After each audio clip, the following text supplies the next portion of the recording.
फिर भी आप लोगों के कार्य नहीं हो रहे, बहुत परेशान है। तो हमारे दरबार से,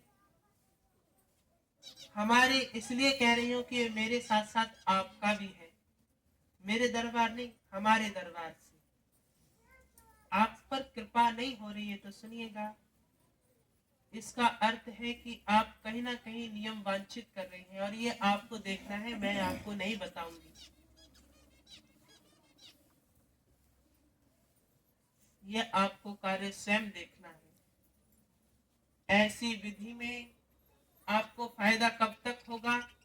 तो देखिए, समय सबका निश्चित है, कब किस पर कृपा होनी है और कहां से होनी है। ऐसी व्याख्या में जरा ध्यान से सुनिएगा। हमारी हर सेवा में वैसे अभिषेक का भी श्रेय लिया गया है। हर सेवा में इस दरबार में अभिषेक रहे हैं और कई यात्राओं में अभिषेक साथ रहे हैं। तो ऐसी व्याख्या में यहाँ अभिषेक ना होकर के थोड़ी गलती कर बैठे हैं, लेकिन अब इस गलती को मैं क्षमा नहीं करते हुए यही कहूंगी कि अभी जितनी यात्राएं होंगी उसमें उनका नामांकन नहीं लिया जाएगा। ऐसे में यहाँ की सेवा उच्च अधिकारी ही जाएंगे। उच्च अधिकारी सेवा सांसद हैं, श्री अश्विनी जी हैं, जो खुद तय करेंगे कौन जाएगा। मैंने तो नामांकन कर दिया है, किंतु दूसरा अधिकार अब उनका बनता है या उनकी दासियों का बनता है। किसी भी माध्यम से वे खबर पहुंचाए, देवी दासियां स्वयं करेंगी। और इस दरबार का हर कार्य लिखित रूप में होना चाहिए, ये मैं आपसे विनती करूंगी। अगर कोई सेवादार नहीं आता है तो उसके ना आने की विधि लिखित करके देवी तक जरूर पहुंचाए कि देवी आज ये आ नहीं पाए हैं, इनकी ऐसी समस्या रही है, ये लिखित रूप में एक कागज पर लिख के दे दीजिए।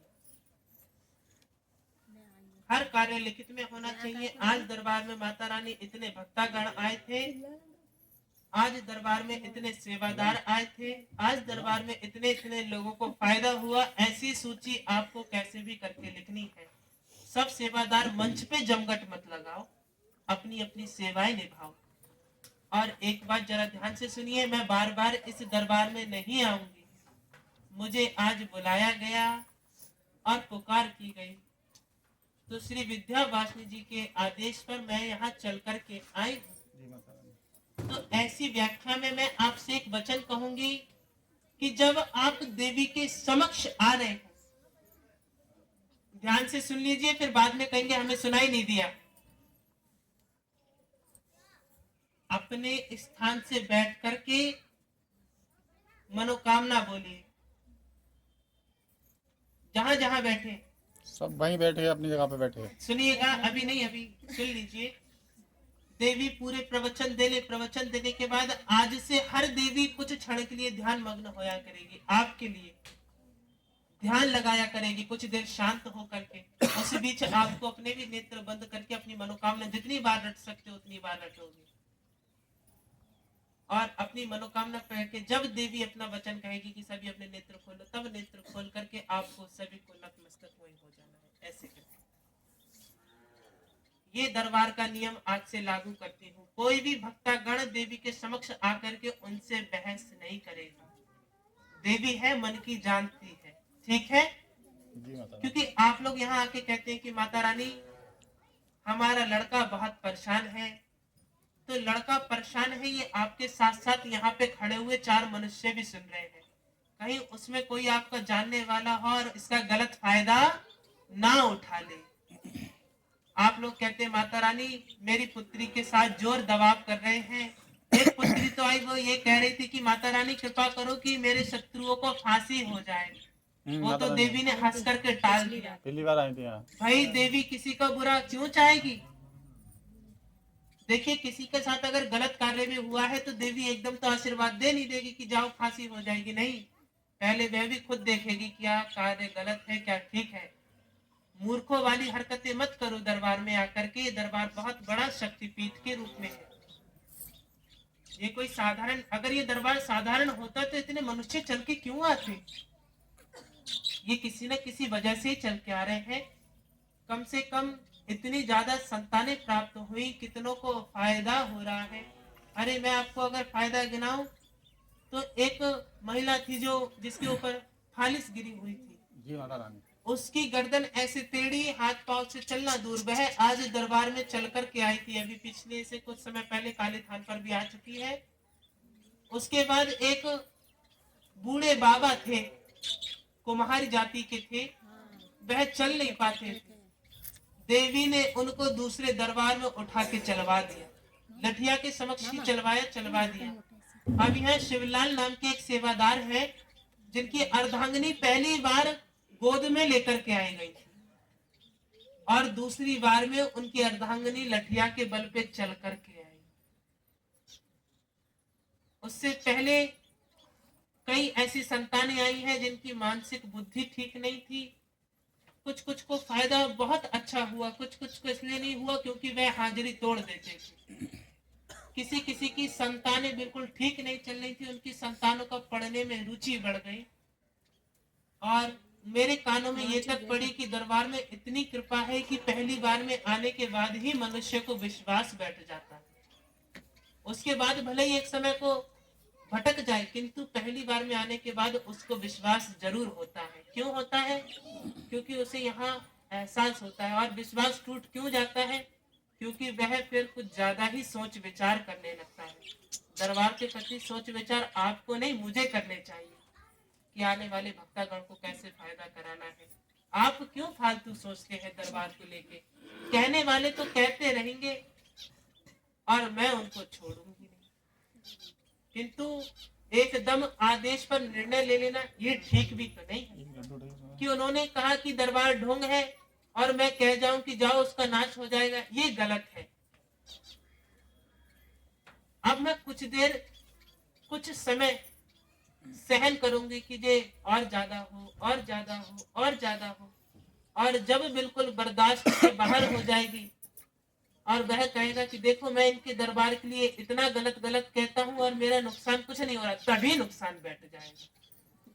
उसको अपने मुंह से कह लेने दो ये बात कि मैं इनके दरबार के लिए इतना कुछ कह देता हूँ, देखो मेरा आज तक दरबार से कुछ गलत नहीं हुआ। और जिस दिन उसने इस बात का घमंड करा उस दिन ही उसका नाश हो जाना, उस दिन उसकी पोई नहीं बचेगी। देखिए, इस दरबार से मुझे किसी से दुश्मनी नहीं है, कोई मेरा दुश्मन नहीं है। लेकिन अगर तुम दुश्मन बनना चाहते हो तो ध्यान रहे, जिस काली के दुश्मन बने थे उनका रक्त वह स्वयं पी गई थी, रक्त बीज समझ के। तो मेरे दुश्मन बनने से पहले देख लेना कि यहाँ पर शक्तियां कौन कौन सी आ रही।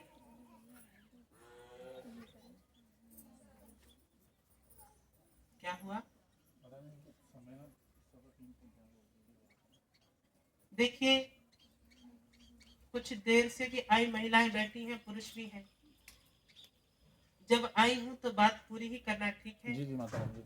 तो ऐसी व्याख्या में प्रवचन सुनना भी अच्छी बात है, लेकिन उन वचनों पर चलना भी ठीक है। इसलिए मेरा यहाँ कोई दुश्मन नहीं है और ना मैं उस दुश्मन के लिए गलत गाली देती हूँ, जबकि वह इस दरबार के लिए हर प्रकार से कह लेता है जी माता रानी कि दरबार ढोंग है। लेकिन अगर मैं उसके एक वचन पर तुरंत गलत हो गई तो मैं देवी होना व्यर्थ होगा। पहले उसका घड़ा भर जान दो, पहले उसको अपनी नीति और अपने घड़े को भर लेने दो। जी माता रानी। हम भी तो देखें कि कौन मनुष्य कितनी हद तक जा सकता है। अब हम उसने एक बार हमसे कह दिया और हम मान गए तो यानी हम कच्चे कानों के कहलाए जाएंगे, और देवियां कच्चे कानों की नहीं हो सकती। देवियां पक्के इरादों की होनी चाहिए। जी माता रानी। जो कह दे कि कहने वाले क्या कहता है फर्क नहीं पड़ता, चलने वाला कैसे चलता है ये हमें सोचना चाहिए। ये वचन है।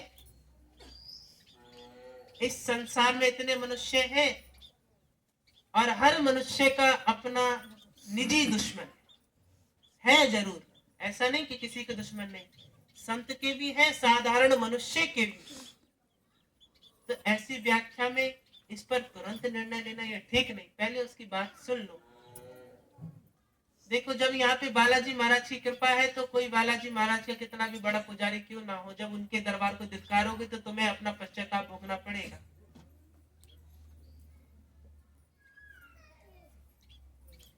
तो तुम्हें इसका परिणाम भुगतना पड़ेगा। ये बात मैं नहीं कह रही, ये बात यहाँ के सेनापति का कहना है कि देवियों, आप तो कृपा करती करती हो, साथ में हम भी इस दरबार में सहयोग देते हैं। 51 लाख सेना है, किसी भी बालाजी के दरबार में जाओगे, एक दो औरतें खेलती जरूर दिख जाएंगी, किंतु यहाँ खेलने वाली आकर के रुक जाती है। दरबार को लगते हुए 2 वर्ष होने जा रहे हैं, 4-5 महिलाओं से ज्यादा अभी तक कोई खेला कूदी नहीं हुई है। 4-5 महिलाओं से ज्यादा अभी तक इस दरबार में कोई खेला कूदी नहीं हुई है। क्यों? देखिए, मैं किसी दरबार की निंदा नहीं कर रही हूँ, किंतु वहां का जो गुरु है, यानी वह उस महिला को समझ नहीं पा रहा है, या तो फिर वह खुद चाहता है कि मेरे दरबार में आकर के महिलाएं खेलेंगी तो ज्यादा नाम होगा। तो ये गलत है। आप उसको खिलाने से अपने दरबार का नाम कमाना जानते हैं, यानी वह आपकी दुर्दशा भी करना जानता है। इसलिए मैं इस दरबार में महिलाओं को खिलाना नहीं चाहती हूँ, वरना लोग क्या कहेंगे कि खुद का दरबार ढोंग है और लोगों से भी ढोंग कराया जा रहा है, मेरे साथ साथ आपकी भी निंदा की जाएगी। तो इसलिए मैं आकर के उन पे तुरंत बंदेज लगा देती हूँ। सेनापति से कहती हूँ, अगर कोई खेलने कूदने वाली हो तो उस पे तुरंत इस दरबार में आते ही बंदेज कर देना, और कृपा करना कि ऐसा बंदेज हो कि जीवन में कभी खेल ही ना पाए। हद में हद अपने परिवार में जाने के बाद 1-2 बार कूद जरूर लेती, लेकिन खेल नहीं पाती। इतनी बड़ी कृपा है इस दरबार से। तुम्हारे यहाँ से रामबाला आती थी, माता रानी आई है आज वो। इन पर भी कितना बड़ा संकट था। जी माता रानी, एक ही बार में इनके ऊपर का संकट उतर गया। माता रानी ये घुसा भरो तो वारे भैया। आज एक महिला और आई हुई है जो बहुत खेलती है। क्या हुआ? एक माता माता रानी एक आई है जो बहुत खेलती हैं। यहाँ तो नहीं खेल पाती, कई दरबार से आ रही है माता रानी को। भाई यहाँ उनके अंदर की भावनाएं बाहर नहीं निकल पाती हैं। भैया कौन है, कल वो मुझे बता रहे थे। कौन है आपकी? किसी के रिश्तेदार है? नहीं, लड़का है, आपकी माँ है। इनकी माँ माँ वो तो है आ चुकी है। हाँ। बताइए उधर, कहाँ से आती है? उधर से आती है। नहीं, बैठी तो लाओ मत मेरे समक्ष। आप लोग बिना आदेश के मेरे पास नहीं आ सकते। वहीं बैठे भाई रहो। बैठे बैठे कहिए, बताइए। तुम बताओ, और तुम सेवादार पहले तुम बताएं, बताओ। और कोई नहीं। हाँ बताओ, खड़ी हो। नहीं ये है आप बताओ, वो बाद में लड़का हम मेघना क्लास से अरे आए, ये तो दूसरे अच्छा, लड़का खेलता है हमारा, कल भी बहुत खेला। क्या नाम से खेलता है? क्या नाम है? बैठे तो हैं शायद। मतलब ये कोई फांसी लगा के मर गया, वो मतलब छत्तीसगढ़ का बाहर का है, अच्छा, मरा वो हमारे यहाँ पे ओह, गाँव अच्छा। में। तो पुत्र आया है आपका? हाँ आया है, तीसरी बार आया है। अच्छा, कुछ कृपा है यहाँ से थोड़ी बहुत? कल भी खेले कूद करी थी। कल भी खेला था माता रानी। पुत्र का नाम क्या है? अंशु, अंशु। हाँ कितने वर्ष के हैं? होगा 15-16। 15-16 वर्ष के हैं। अभी आप बैठ जाइए। अजय पाल जी आपके भ्राता है क्या? जी, बड़े भैया हमारे। आपके भ्राता है? जी। अच्छा जी, आपको प्रणाम है। आप एक संत हैं, बहुत बहुत आशीर्वाद, आप पर कृपा बनी रहे। ऐसी प्रक्रिया में सेनापति से मैं पता करवाती हूँ क्या व्याख्या है, क्योंकि देवियां सेनापति को आदेश नहीं देती है, और यहाँ का कार्य है कि हमें सेनापति का प्रयोग लेना चाहिए। तो सेनापति पता करे कि इनके भीतर कौन है। शांति। खेलती थी। अच्छा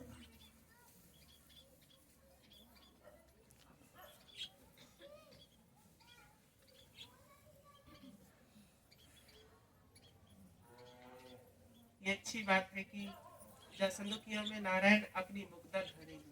अरे छोटी वाली छोटा थी भाव गंभीर।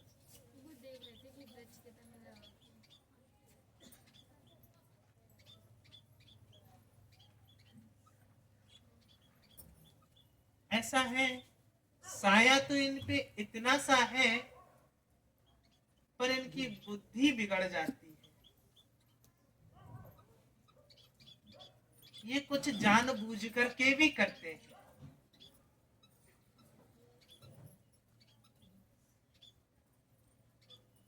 जरूरी नहीं कि पूर्ण तरीके से ही इन पर कोई आए, ये कुछ प्रक्रिया जानबूझकर करते हैं।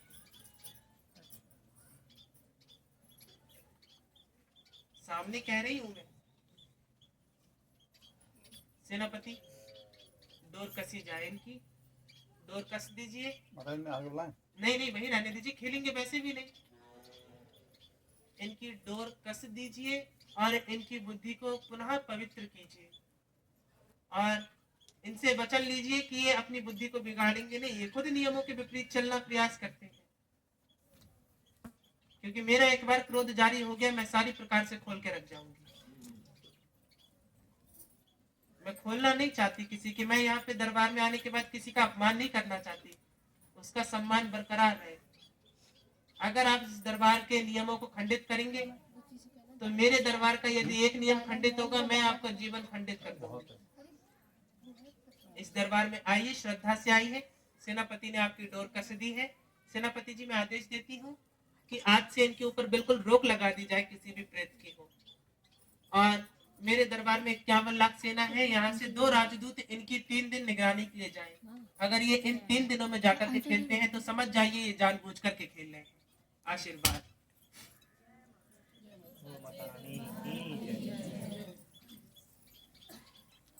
वो माता जी आई हैं। क्या नाम है इनका? अरे नाम बताओ। कब से आ रही हैं? मेल मिलाप कर लिया। बहुत दिन से नहीं आ गया। अभी भी खेल रही है? हाँ, कल ही परसों खेलती है। कब 10-12 दिन पहले। सेनापति, इनकी बातें बताई जाए, ध्यान से सुनिएगा। शांत हो जाइए। सब लोग शांत हो जाओ। बैठ जाओ, आप बैठ जाओ। आप भी शांत हो जाओ।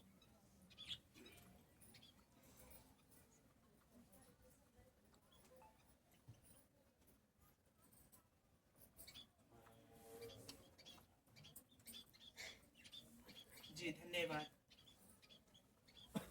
अपने पुत्र की सौगंध खा के कहना, तुम आधे से ज्यादा कार्य जानबूझ के करती हो। मैं डरती नहीं किसी से। खोलने पर आई तो बहुत कुछ खोल जाऊंगी, किंतु कह नहीं रही हूँ, डरा नहीं रही तुम्हें, बिल्कुल नहीं। सामने मुंह पे कहूंगी। जी सेनापति जी, इनकी डोर कसी जाए अभी के अभी। फायदा नहीं हो रहा। फायदा कब का हो गया है? ये कुछ जानबूझ करके प्रक्रिया कर रही है, क्योंकि ये गुस्सा बहुत करती है। लड़के का पेट का दर्द एक तरफ, अभी आप मुझसे प्रेत निवारण करा रही है तो उस पर ही चर्चा कीजिए। आप कुछ ज्यादा ही जानबूझकर ये प्रक्रिया ना करें, इससे बदनामी आपकी होनी है, हमारी नहीं। आप अपने ऊपर नियंत्रण पाए। आप क्रोध गुस्सा बहुत करती होंगी। अगर ये कहाँ गए इनके पुत्र? हाँ जी। पुत्र बताएं, ये गुस्सा करती है? गुस्सा हो जाती कह रहे हैं। तबीयत खराब हो जाती है। देखिए, तबीयत खराब इसलिए होती है क्योंकि ये आधी से ज्यादा प्रक्रिया जानबूझ के करती है। आपके यहाँ पितृ पूजन होता है तो पितृ कहाँ तक इनको परेशान नहीं करेंगे कि जब अच्छी खासी स्वस्थ हैं, ठीक हो रही हैं, उस बीच भी खेलने की क्या जरूरत है? सेनापति जी, डोर कसी जाए इनकी और आज से इनका ऊपर जो भी समस्या है, अगर ना भी हो तब भी आप इनकी डोर कस दीजिए कि इनको परेशान कोई ना करे। जाइए, खुश रहिए। आज से कुछ नहीं होगा। ना आपके पुत्र के पेट में दर्द होगा, ना आपकी बहू को कोई हानि होगी। आपकी बहू और वह उसकी संतान भी ठीक रहेगी और पुत्र भी। परिवार पर डोर कसिए और जाइए। इनका 3 दिन तक निरीक्षण कीजिए। अगर ये इन 3 दिनों खेलती है तो समझ जाइए कोई ना कोई हानि है, और नहीं होती है तो इनके पूरे परिवार पे कृपा करके आइए। जाइए। आदेश। अब यहाँ के 6 सेनापति कार्य पर लगा दिए गए। अभी के अभी तुम्हें फायदा हो रहा है, जाओ खुश रहो। बता रही है, 18 से आएंगे, बहुत परेशान है। क्या कार्य है? बताओ, जल्दी बताओ, खड़ी हो गई। आज पहली बार आएंगे? पहली बार? पता नहीं, पहली बार आई हैं आज। क्या कार्य मतलब क्या हानि है तुम्हारे समस्या पिताश्री बताओ। को? बताओ सीधे। मना कर रहे हैं। कैंसर है, फुल स्टेज है। कैंसर डॉक्टर ने मना कर दिया। वैदिक करण के लिए मना कर दिया है। लाओ जल, लाओ जरा इनके प्रति। अपना जल खोलो। कोई बात नहीं, वो खोलो। यहाँ की मुख्य विभूति इनको भेंट करना अभी थोड़ी ज्यादा सी। वही रख लो, थोड़ा कम कर। ऐसे ही रहने दो, ऐसे ही। कोई सी भी विभूति दे दीजिए, इनको विभूति ज्यादा सी दीजिएगा। और भभूति ऐसे हाथ में लेकर के, सीधे हाथ में, इतनी जरा सी लेना भभूति, बहुत पवित्र भभूति है, जमीन पे नहीं गिरनी चाहिए। दरबार के सभी लोग सुन ले, जो जो भभूति और जल ले जाते हैं, पीते वक्त और लगाते वक्त ध्यान रखे, चाहे भभूति हुई चाहे जल हुई, ये नक्कटा मारे, चुप है जाओ, ये पशु पक्षी ने और सताया है। ये कह रहा है हमें भी चाहिए। तो ऐसी परिस्थिति में आप भभूति हाथ में रखिए और इतना कहिए हरि ओम। क्या कहेंगे? और उस भभूति को माथे पर लगाइए। माथे पर लगाने के बाद अपने कंठ पे लगाइए। कहाँ लगाएंगे? कंठ पे। और उसके बाद अगर कुछ भभूति बच जाए तो उसको चाट लीजिए, उसको चाट जाइए। और उसके बाद भी अगर कुछ तना पन्ना ले जाए तो अपने मुड़िया में रगड़ ले। इससे अच्छी बात और कुछ नहीं है। ये ऐसा करते ही आपके यहाँ कृपा, जो भी मनुष्य बहुत परेशान है, तुरंत आराम मिल जाएगा। है कहीं भी हो, तुम उनको अगर कृत्रिम में देख करके भी भभूति हाथ में लेकर के कह दोगे हरिओम, मोबाइल में देख लेना। किंतु फूंक मत देना, गिरनी नहीं चाहिए भभूति। कृत्रिम में उन्हें देखो और ऐसे अंगूठा ऐसे टेढ़ा, ये अंगूठा ऐसे आएगा, हरिओम हरिओम हरिओम 3 बार बोला। भभूति उनके नाम के लेकर के तुमने अपने मांग में भर ली। तुम्हारे स्वयंवर है ना? नहीं, इनके पिताजी हैं। उनके सामने उनके उनके माता श्री है, उनकी पत्नी कहाँ है? तो तुम उनकी वाहिनी हो। जिनकी बेटी आई है सब। बेटी हुई पत्नी तो है। कोई भी सही, तुम उनकी कोई तो रिश्तेदार होगी, तो तुम उनके नाम का तिलक लगा लेना उस भभूति का। हरिओम 3 बार बोल के तिलक लगा लेना उस भभूति का। और अगर उनके पास जल पहुंच जाए तो अच्छी बात है, अगर जल ना पहुंचे, ये जल पहुंचा दिया तुम। ये वाला जल भिजवाओ, ये मेरे द्वारा पढ़ा गया है। अब इस जल का जरा ढकना खोलो और सभी लोग शांत हो जाए। मैं ध्यान परिस्थिति में भाई बोल लो भाई। अपने अपने सिर झुकाए, सभी मनुष्य हाथ जोड़ के। इनके पारिवारिक स्थिति को सुधारने के लिए सभी लोग प्रार्थना करें और प्रेम से कहें हरिओम। हरिओम थोड़ा आवाज गूंजे जिससे कि मेरे कानों तक आए। हरिओम हरिओम एक बार और कहें हरिओम। हरिओम। ये जल बंद कर लो अभी तुरंत। और ये भभूति और जल कुछ ना सही तो मैं ज्यादा बड़ी बात नहीं कहूंगी। वह भभूति जो बीमारी है वह ठीक हो ना हो, किंतु जीवन कुछ समय का दीर्घ कर देगी और आराम मिलेगा। तो सेनापति जरूर देखने जाएंगे और कृपा करेंगे। सेनापति इनके परिवार में है, जो क्या नाम है उनका? मूलचंद। कहाँ पर है इस वक्त? कहीं पर भी हो, दिल्ली हॉस्पिटल में। मूलचंद जी नाम है। राशि कर्क दिखाई दे रही है। जाइए और उनकी ऐसी बीमारी का निवारण कीजिए जो मुख से नहीं ली जाती है। इस बीमारी का कुछ ना सही तो आधा निवारण जरूर करने का प्रयास करें। खासकर सेनापति जी, आप इनके चल के जाइए। ऐसे में वो मांस मदिरा तो नहीं खा रहे हैं, तो ठीक, बहुत अच्छी बात है। मैं अपने दरबार के सेनापति आपके भ्राता जी के भेज दूंगी और कृपा जरूर होगी। देखना स्वास्थ्य जरूर ठीक होगा, थोड़ा ही सही। तुम खुद कहोगे कि दरबार में आने से फर्क पड़ा, ये आशीर्वाद। ठीक ठीक ठीक। हाँ, परसों रात 2 बजे कोई औरत आई थी मंदिर में। अच्छा, और ब्रह्मचारी व्रत टूट गया था हमारा पे। व्रत टूट गया? नहीं, ब्रह्मचारी वो टूट गया था। मतलब गलत शब्द दोस्त देगी माता रानी ने। अच्छा, जी ऐसा है। इस वार्तालाप से कोई दुख नहीं, ये तो कभी टूटा ही नहीं। अगर आपने मान लिया तो टूट गया, आप नहीं मानोगे तो नहीं टूटा। ये आपकी इच्छा से नहीं, किसी भी अवस्था में हुआ, ठीक है? तो ऐसे में घबराइए मत, बस अपनी पूजा पे विश्वास कीजिए सभी। हाँ, मारो, बोलो बोलो, जल्दी बोलो माता रानी को कुछ बोलो, बताओ, आज जल्दी खड़े हो, बताओ। हमारे तो बहुत बीमार देख पड़े हैं, आप बोल रहे थे ये इनके घर वाले की कौन? अभी जो बताया था अभी- हमारे उनको बीमार रहते हैं। अच्छा ये बता रही है हमारे इनके भी स्वयं बीमार है। अच्छा अच्छा, सांस फूलती है। कोई बात नहीं। यहाँ का जल भी तुम ले जाओ, वो तो लाई दूसरी। कोई बात नहीं। भभूति ले जाओ फिर। और भभूति ले जाकर के जैसे उनको लगाओगी वैसे ही तुम अपने स्वयंवर के खुद लगाओगी माथे पर। ऐसे ही उनके पास बैठोगी, 3 बार हरिओम बोलोगी, भभूति उठा करके लगाओगी, थोड़ी चटाओगी, थोड़ी कंठ पे लगाओगी, जो बच जाए उसे चुटिया में रगड़ लियो। उनके भारा तो होगा कहीं ना कहीं, वही रगड़ देना, ठीक है। बताओ जल्दी। माता रानी हमारे घर में जेवरी की झनकार आती है और लड़के को नींद नहीं आ रही। देखिए ऐसी परिस्थिति में यहाँ से भभूति ले जाइए और यहाँ की भभूति असली औषधि है। ध्यान से सुनिए, शांति। यहाँ की भभूति अपने ले जा करके अपने मकान के चारों कोनों में और द्वार के किनारों पर छिड़क दे और छिड़कते समय केवल यही बार बार बोलते रहे, हरिओम हरिओम हरिओम। ये आप बोलते जाएंगे, कृपा होती जाएगी। इसके बाद से आपका कोई पायल को की छनकार नहीं गूंजेगी और आपके पुत्र पुत्री या वधू पर कोई हानि नहीं होगी। ये बालाजी की कृपा बन जाएगी, ठीक है, क्योंकि ये दरबार बालाजी के नाम से ही चल रहा है। हम देवियां तो केवल इस दरबार में प्रवचन के लिए आ रहे हैं। क्यों? क्योंकि जिसके ऊपर विराजमान है ये बहुत सीधा है। जिनका नाम ये आकाश है ये बहुत सीधा है, ये प्रवचन नहीं दे पाते थे। तो देवियों ने कहा, मनुष्य मुंह उठा करके आता था, पर्चा दिखा करके चले जाता था। इसलिए प्रवचन वाणी के लिए हमारा विराजमान होना हुआ है, इसलिए ये कृपा हो रही है। और ये कृपा को लूट लूट करके अपने घर ले जाओ। आइए ध्यान से सुनिए, ध्यान से सुनिएगा।